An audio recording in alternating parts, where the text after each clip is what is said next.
झूठा एफिडेविट देंगे तो 7 साल के लिए जेल में जाएंगे। ठीक है, बहुत बहुत शुक्रिया नीलेश जी। हम अपने दर्शकों को बता दें, बहुत बहुत शुक्रिया नीलेश जी। हम अपने दर्शकों को बता दें कि कल पत्रकार महोदय ने पूछा कि ऐसे निर्णय आ रहे हैं जिससे प्रतीत होता है कि माननीय सुप्रीम कोर्ट भी सरकार के दबाव में काम कर रही है। अब किस निर्णय का हवाला दे रहे थे? वो आर्टिकल 370 की बात कह रहे थे, राम टेम्पल की बात कह रहे थे। ये जो सारे निर्णय है उसमें ये जो वकील महोदय हैं वो विरोध कर रहे थे इस केस में।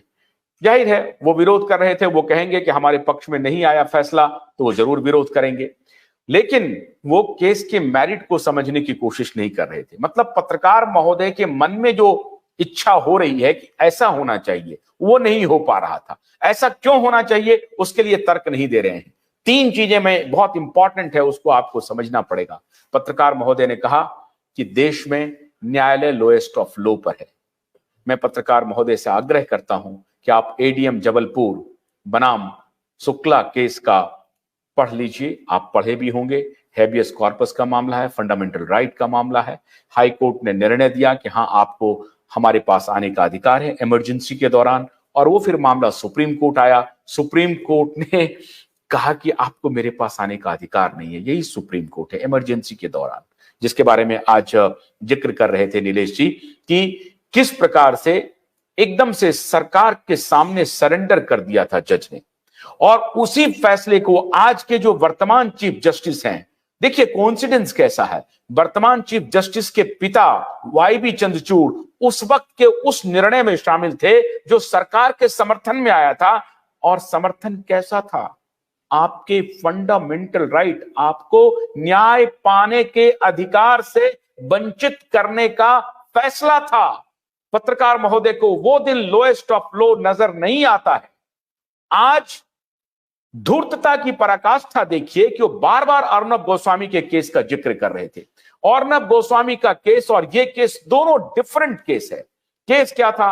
अर्नब गोस्वामी ने अपनी बेल याचिका लगाई मुंबई हाई कोर्ट में, वहां रिजेक्ट हुआ, फिर उन्होंने सुप्रीम कोर्ट का रुख किया। यहां पे सुप्रीम कोर्ट जो आया और सुप्रीम कोर्ट ने उनको सुना, तो इनका पत्रकार महोदय का कहना था कि अर्नब गोस्वामी को तो सुप्रीम कोर्ट फौरन सुन लिया, लेकिन एक राज्य के मुख्यमंत्री को सुनने से इनकार कर दिया। अब ये कॉमन मैन में क्या मैसेज जाएगा, क्या संदेश जाएगा कि हां, सुप्रीम कोर्ट ने सुनने से इनकार कर दिया, मतलब लाइक एंड डिसलाइक पर फैसले हो रहे हैं। बिल्कुल नहीं, वो केस बिल्कुल अलग था। हाई कोर्ट में सुनवाई हो गई थी, रिजेक्ट हो गया था, तब सुप्रीम कोर्ट सुन रहा था।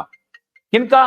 तो ये मामला जो था, ये मामला था अर्नब गोस्वामी का। लेकिन हेमंत सोरेन का मामला बिल्कुल अलग है।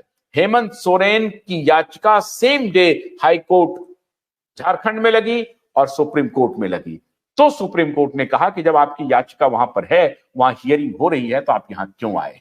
तो मित्रों, मैं ये कह रहा था कि ये दोनों केसेस को किस प्रकार से इक्वेट किया गया, और दोनों बिल्कुल झूठ के आधार पर, एक तो अर्नब गोस्वामी का मामला और लोएस्ट ऑफ लो का जिक्र करना, ये दोनों झूठा था। मैं हैरान हूं कि पत्रकार और वकील मिल करके देश को गुमराह कर रहे हैं, और देश के ज्यादातर लोग जिनको सत्ता से जिनको विरोध है वो करिए विरोध, लेकिन इस तरह का सफेद झूठ कम से कम समाज में मत बोलिए। जो आपकी इच्छा के बगैर हो उसे सब मिल करके न्याय का एक चोला पहना करके लोगों के सामने प्रस्तुत मत कीजिए। यही हमारा आपसे अनुरोध है। जनता सब देख रही है, जनता सब समझ रही है, देख करके समझ करके निर्णय करेगी। बहुत बहुत शुक्रिया, नमस्कार।